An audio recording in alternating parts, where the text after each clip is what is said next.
Bloomberg Audio Studios. Podcasts, radio, news.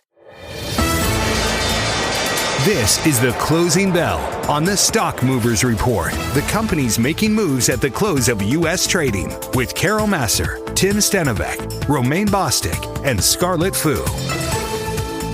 All right, S&P 500 on this final trading day of September and final trading day of the third quarter. You got 301 names. Katie, to the upside, 201 to the downside. If I look, Katie, at the third quarter, AppLovin, your best performer, and then you've got, I think, FactSet at the bottom of the pack. Oh, yeah. All right, there you have it. Let's take a look at the circle of sectors right now. You can see there's a lot of green here.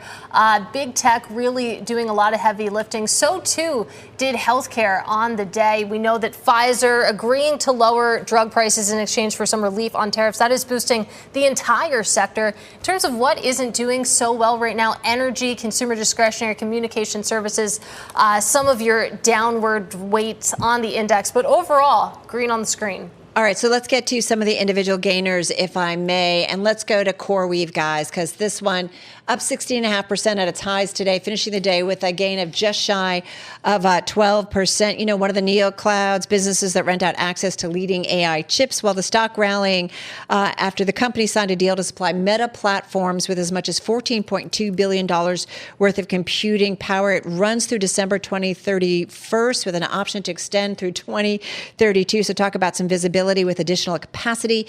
And what's really key about this, and we talked to our Ed Ludlow about this, is why you saw really the stock rally, is that it kind of diversifies business away at CoreWeave, away from Microsoft, so expands who its top customers are. So this is why potentially you saw this one rally, particularly in today's session. Again, keep in mind, it IPO this year. It's up about 273% year to date. About 10% of the float is short, but definitely one of the outperformers here so far in 2025. All right, Pfizer, got to talk about the pharmaceuticals. Higher today, many of the names top in the S&P 500. In fact, Pfizer is your number one gainer in the S&P with that 7% gain. We did have President Trump speaking earlier at the White House saying Pfizer's agreed to offer countless prescription medications at major discounts in the U.S. as a result of the most favored nation drug pricing order. We did also see the Pfizer CEO at the White House. Pfizer will get a 3-year grace period from President Trump's pharma tariff. So a lot going on and implications for the pharmaceutical sector, including Pfizer. And then just because I like French fries, I'm going to do Lamb Weston. This stock up almost 9% at its highs today, finishing with a gain of more than 4% here. This after the company reported adjusted earnings per share and net sales for the first quarter that beat consensus estimates due to improved restaurant foot traffic. Apparently, chicken fast food restaurants in particular saw more visitors. Excuse me. They're everywhere now. You know, French fries? Yeah, no, like these Raising Cane's and all these chicken places. Like they were never anywhere, and now they're everywhere. I know. I can't get rid of them. With French fries. Did you see Wendy's has new tendies? Oh. Tendies? Pick up their tips. Okay. I thought you guys were. I didn't want to jump in. I don't want to go down that rabbit hole. Let's go. Let's do decliners here. I want to talk about Spotify shares falling 4.2%. This after the company said that CEO Daniel Ek is transitioning his role to chairman, leaving his leadership in the hands of co-CEOs Gustav Söderström and Alex Norström. Ek will continue to provide support and guidance, and Söderström and Norström will jointly take the reins of the company effective January 1st. I mean, it makes sense, but I was surprised.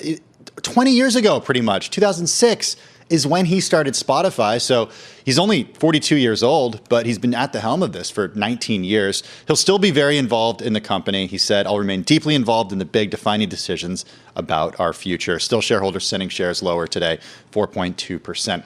Also, shares of companies that do sports betting, such as DraftKings, falling today. DraftKings down 11.6% after Robinhood posted September to date trading metrics late yesterday that showed contracts traded were about 187 million.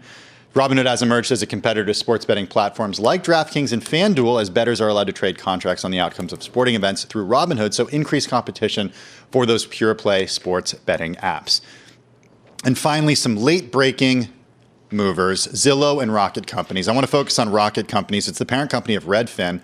Rocket Companies falling today close to 4%, 3.8% down.